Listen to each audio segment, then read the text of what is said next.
está como muy inspirada en Colombia. Yo nací y crecí allá en Colombia, en Medellín, y siempre viví como en una casa ubicada en el campo.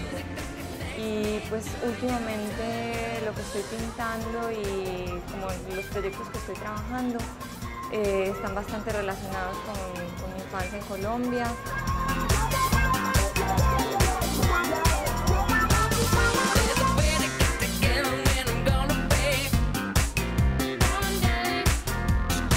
Pues hay pocos lugares así. Yo aquí pues igual me siento muy bien, porque es como una mezcla entre diseño, arte, ilustración.